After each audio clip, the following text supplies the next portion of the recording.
Hello viewers, आज की video में मैं आपको स्टेप बाय स्टेप बताऊंगा कि यूके में प्रॉपर्टी किस तरह खरीदते हैं और उसके साथ साथ मैं आपको बहुत सी मुफीद टिप्स भी दूंगा। तो चलिए कंप्यूटर की स्क्रीन की तरफ चलते हैं। कोई भी प्रॉपर्टी ख़रीदने से पहले पहला स्टेप ये है कि आप अपना जहन बनाएं, मेक योर माइंड। आपकी इनकम कितनी है उसको आप 4.5 से मल्टीप्लाई करें, आपको अंदाज़ा हो जाएगा कि तकरीबन आप कितने का घर ख़रीद सकते हैं। एग्ज़ाम्पल के तौर पर अगर आपकी इनकम 25,000 रुपये पाउंड सालाना है तो आप इसको 4.5 से मल्टीप्लाई करेंगे, तकरीबन 1,12,500 आप बैंक से लोन ले सकते हैं। तो उसके ऊपर अगर आप अपना डिपॉजिट डालेंगे तो उतनी टोटल अमाउंट है जिसका आप घर ख़रीद सकते हैं। तो डिपॉजिट मिनिमम जो होता है, अगर आप फर्स्ट टाइम बायर हैं यूके के अंदर तो आपको मिनिमम 5% डिपॉजिट चाहिए। और अगर आप बाय टू लेट पे प्रॉपर्टी ले रहे हैं तो ज़्यादातर लेंडर्स जो हैं वो 25% डिपॉजिट मांगते हैं आपसे। उसके बाद आप अपने जहन में सोच लें, अपनी आपने इनकम के हिसाब से कैलकुलेट कर लिया इतने का घर ख़रीद सकते हैं। तो आपने सोचना है कि इतने में आपने नया घर ख़रीदना है, यूज्ड घर ख़रीदना है, शेयर्ड ओनरशिप ख़रीदना है, फ्लैट ख़रीदना है। नए घरों के अंदर फिर बहुत सी स्कीमें आ जाती हैं यूके में, जैसे शेयर्ड ओनरशिप स्कीम है, न्यू होम स्कीम है, कुछ स्कीमें मुख्तलिफ आ जाती हैं जिनकी तफसील मैंने अपनी दूसरी वीडियोज़ में दी हुई है। सबसे पहले आपने अपना माइंड बना लिया कि मैं इतने का घर ख़रीदना है, मैंने हाउस ख़रीदना है, ये सारी चीज़ें आपने अपने जहन में रख ली। उसके बाद अगला स्टेप ये है, दूसरा स्टेप, कि आपने ब्रोकर ढूंढना है। ब्रोकर के पास क्यों जाना है, डायरेक्टली बैंक के पास क्यों नहीं जाना? क्योंकि जब आप एक बैंक के पास जाएंगे, जैसे आप नेटवेस्ट के पास चले गए, नेशन वाइड के पास चले गए, किसी बैंक के पास जाएंगे तो वो उसके पास जो रेट अवेलेबल होगा वो आपको देगा। और आप उसकी एलिजिबिलिटी क्राइटेरिया पे पूरे उतरते हैं कि नहीं उतरते, ये एक अलग सवाल है। फिर अगर आप ब्रोकर के पास जाते हैं तो ब्रोकर के पास तकरीबन 50 से 60 बैंक्स और लेंडर्स होते हैं। बड़ा ब्रोकर होगा ज़्यादा बेहतर है। छोटे ब्रोकर जो हाई स्ट्रीट ब्रोकर होते हैं उनके पास 30 या 40 होते हैं। जो बड़े ब्रोकर्स हैं आजकल जो ऑनलाइन काम कर देते हैं उनके पास 60 से 70 और 100 के करीब भी लेंडर्स होते हैं। वो तमाम लेंडर्स के अंदर से ढूंढ ढांड के सबसे सस्ता रेट और आपकी एलिजिबिलिटी के मुताबिक वो आपको ला के देते हैं। उसके बाद आपने अपने ब्रोकर से, जब आपको रेट पसंद आ जाए, उसकी इंस्टॉलमेंट का आपको अंदाज़ा हो जाए, उसके बाद आपने ब्रोकर से एक डिसीजन इन प्रिंसिपल ले लेना है। वो डिसीजन इन प्रिंसिपल आपको इसलिए भी काम आएगा, ज़्यादातर जब आप यूज्ड प्रॉपर्टी या न्यू प्रॉपर्टी कुछ भी लेने जाते हैं ना, आप जो कि हमारा अगला स्टेप है कि फाइंड द प्रॉपर्टी। जब भी आप प्रॉपर्टी ढूंढना स्टार्ट करते हैं ना, जब आप अपना डिसीजन इन प्रिंसिपल दिखाते हैं ना ब्रोकर को, तो वो जब आप अपना decision in principle property broker को दिखाते हैं तो वो समझ जाता है कि ये बंदा बहुत सीरियस है। ठीक है, अब प्रॉपर्टी ढूंढने के मुख्तलिफ तरीके हैं। एक है कि आप ज़ूपला, राइट मूव, इस पे जाके प्रॉपर्टी ढूंढ सकते हैं। इसको न्यूली लिस्टेड प्रॉपर्टीज़ करके फ़िल्टर करके अच्छी तरह सर्च करें, वहाँ आप प्रॉपर्टी ढूंढ सकते हैं। कि एक सबसे आसान तरीका ज़ूपला पे प्रॉपर्टी ढूंढने का ये है, आप फ़िल्टर में न्यूली लिस्टेड डालें और बार बार चेक करें। जैसे ही कोई नई और अच्छी प्रॉपर्टी नज़र आती है आपको, फौरी तौर पर आप जो भी उसका स्टेट एजेंट या लोकल एजेंट है उसको आप कहें कि मुझे दिखाओ प्रॉपर्टी, व्यूइंग बुक करवाएं। तो जो बंदा जल्दी ढूंढ लेता है प्रॉपर्टी उसको उतना फ़ायदा होता है। फिर दूसरा होता है, आप लोकल स्टेट एजेंट से को फ़ोन कर लेते हैं, उनसे डायरेक्टली रब्ता कर सकते हैं। लोकल स्टेट एजेंट आपको कई सारी प्रॉपर्टीज़ जो हैं जो कि वेबसाइट पे लगने से पहले ही दिखाना स्टार्ट कर देता है। क्योंकि अब आपको लोकल स्टेट एजेंट का भी माइंडसेट समझना पड़ेगा। जब आप प्रॉपर्टी फाइंड कर रहे हैं, ये एक बड़ा अहम प्रोसेस होता है। तो लोकल स्टेट एजेंट का माइंडसेट ये होता है कि कम से कम लोगों को दिखाया जाए घर, और जल्द अज जल्द घर को बेचा जाए। अगर उसको पता है कि आप एक 1.5 लाख पाउंड का घर आप ढूंढ रहे हैं, तो लोकल स्टेट एजेंट डायरेक्टली आपको कहेगा कि यार आ जाओ, ये 1.5 लाख का बड़ा अच्छा घर लगा है मार्केट में, मैंने अभी अपनी वेबसाइट पे भी नहीं डाला, आप आके देख लो, आपको पसंद है तो आप ले लो। बजाय के स्टेट एजेंट उसको वेबसाइट पे डाले, लोगों को दिखाए, टाइम इतना लगाए, फिर सेल करे, तो उनकी कोशिश होती है कि जो उनके पर्सनल लिंक्स होते हैं उनके ऊपर जल्द अज जल्द वो सेल कर दे। ये स्टेट एजेंट का माइंडसेट होता है। उसके बाद होता है, अगर आप ब्रांड न्यू घर खरीद रहे हैं तो डेवलपर्स आ जाते हैं इसमें। तो डेवलपर से भी आप बात करें, और कई बार होता है आप ऑनलाइन आपको चीज़ें नज़र उस तरह नहीं आती, आप डेवलपर की वेबसाइट पे जाते हैं, नज़र आता है कि एक घर अवेलेबल है, 2 घर अवेलेबल है, लेकिन आपको डेवलपर से रब्ता करना है। जब आप डेवलपर से रब्ता करते हैं, वो कहता है कि वेबसाइट पे तो हमारा फेज़ 1 नज़र आ रहा है, हमारा फेज़ 2 भी आ रहा है, हमारा फेज़ 3 भी आ रहा है, हमारा ही एक और जगह पे भी डेवलपमेंट हो रही है। इस तरह वो आपको कई एक्स्ट्रा इन्फॉर्मेशन बता देते हैं। ये एक अच्छा आइडिया है कि आप डेवलपर से बात करें, तो वो आपको मुख्तलिफ जो उनकी आने वाली स्कीम्स हैं या उसी स्कीम के अंदर मुख्तलिफ फेजेस हैं उसका बता देता है कि ये इस तारीख को इतने बजे ये हमारा नया फेज़ रिलीज़ हो रहा है। तो उसमें आपको ये फ़ायदा होता है कि जैसे ही फेज़ रिलीज़ होता है उसी टाइम आप डेवलपर से नक्शा पकड़ते हैं और नक्शे में से बेस्ट घर सेलेक्ट कर लेते हैं।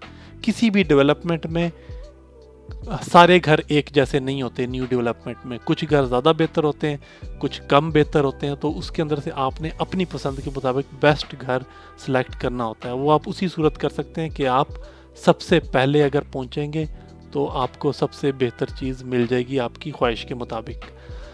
इसी के अंदर साथ साथ तीसरे स्टेप, जब आप प्रॉपर्टी ढूंढ रहे हैं, आपने प्रॉपर्टी फाइनल कर ली कोई, तो साथ साथ आप एक सोलिसिटर भी ढूंढ लें। ठीक है, तो सोलिसिटर, मुख्तलिफ सोलिसिटर से आप कोट ले सकते हैं कि मैं इतने की प्रॉपर्टी ख़रीद रहा हूँ, यूज्ड प्रॉपर्टी ख़रीद रहा हूँ, आप कितने पैसे चार्ज करेंगे। कई सोलिसिटर फ्रेंड एंड फैमिली भी रिकमेंड कर देते हैं कि आप ये सोलिसिटर बड़ा अच्छा था, ये सोलिसिटर कम चार्ज करता है। फ्रेंड एंड फैमिली भी रिकमेंड कर देते हैं। आजकल इंटरनेट से भी बड़ी आराम से मिल जाते हैं सोलिसिटर देखें। सिर्फ़ और सिर्फ उससे वक्ती तौर पर ना, सोलिसिटर से आप एक वो ले लें कि मैं आपका नाम यूज़ करना चाहता हूँ, क्या मैं कर लूँ यूज़? वो कहेगा ओके है। आपने उससे कोट भी ले लिया। अभी तक आपने किसी को कोई पैसे नहीं दिए अभी तक, ठीक है। अब आगे मेक ऑफ़र, ये चौथा स्टेप है। आप जब अगर आपको कोई घर जैसे ज़ूपला पे या स्टेट एजेंट के पास कोई घर पसंद आता है, तो आप उसको अपनी ऑफ़र देते हैं। कभी कभार ऑफ़र जो कि लिस्टेड प्राइस है, कभी कभार ऑफ़र उस लिस्टेड प्राइस से ऊपर देनी होती है, कभी कभार ऑफ़र लिस्टेड प्राइस से नीचे देनी होती है। ये एंटायरली डिपेंड करता है कि वो प्रॉपर्टी किस तरह की है, उसकी शक्ल, लोकेशन। आप प्रॉपर्टी का ना प्राइस का एस्टीमेट ज़ूपला के ऊपर भी ले सकते हैं। आप प्रॉपर्टी का एस्टीमेटेड प्राइस ज़ूपला से भी ले सकते हैं। जैसा मैं ये ज़ूपला की वेबसाइट पे आ गया हूँ और मैं लिखता हूँ BL47RR, ठीक है। ये मैंने इस घर का प्राइस चेक किया ज़ूपला से, तो उसने मुझे एस्टीमेटेड प्राइस बता दिया कि ये 1,41,000 ज़ूपला का एस्टीमेट है। इसकी रेंज तकरीबन 1,13,000 से 1,70,000 तक जाती है। अगर घर बहुत ही खूबसूरती से डेकोरेट है तो इसकी प्राइस समझ लें 1,70,000 है। अगर घर की हालत इतनी अच्छी नहीं है, थोड़ी सी डाउन है, आप अपने अंदाजे के मुताबिक उसको 1,13,000 से 1,70,000 के दरमियान वो घर अंदाज़न होगा। तो ये एक मोटा मोटा एस्टीमेट आप ले सकते हैं। ज़ूपला कहता है कि ये इसका प्राइस 1,41,000 होगी। घर का प्राइस का सोच के उसके बाद आपने घर के ऊपर एक ऑफ़र लगा देनी है, सही है। अगर आपकी ऑफ़र स्टेट एजेंट को पसंद आ जाती है तो वो उसको एक्सेप्ट कर लेगा, सही है। कई जगहों पे आपकी ऑफ़र रिजेक्ट भी होगी, कई जगहों पे आपको घर नहीं पसंद आएगा। इवेंचुअली जब आपको पसंद आया, आप ऑफ़र लगाई, एक्सेप्ट हो गई, तो आप फिर अगला स्टेप आ जाता है। आपने घर के ऊपर ऑफ़र लगाई, ये ज़्यादातर सेकंड हैंड घर में होता है। अगर आप ब्रांड न्यू घर लेते हैं वो तो उसकी तो प्राइस तकरीबन फिक्स्ड होती है। तो आपने सेकेंड हैंड घर के ऊपर ऑफ़र लगाई, आपकी ऑफ़र एक्सेप्ट हो गई, तो अब आपका अगला स्टेप आता है। जिस स्टेट एजेंट ने आपकी ऑफ़र एक्सेप्ट की है वो आपसे कुछ प्रूफ मांगेगा। सबसे पहले वो कहेगा अपना आईडी दें कि आप कौन हैं। फिर आप उसको अपना डिसीजन इन प्रिंसिपल देते हैं जो कि आपने सेकंड स्टेप में ब्रोकर से लिया था, और अपना सोलिसिटर की डिटेल देते हैं। ये आपने उसको अपने सोलिसिटर की डिटेल दे दी। यहाँ तक भी अभी तक आपके कोई ख़ास पैसे, कोई पैसे आपने के नहीं लगे। एक चीज़ हमेशा एक अच्छा आइडिया होता है कि आप ना घर का बिल्डिंग सर्वे करवा लें। आपको पता होगा कि जब आप मॉर्टगेज लेते हैं तो मॉर्टगेज लेंडर भी एक सर्वे करवाता है, मगर वो सर्वे तफसीली सर्वे नहीं होता।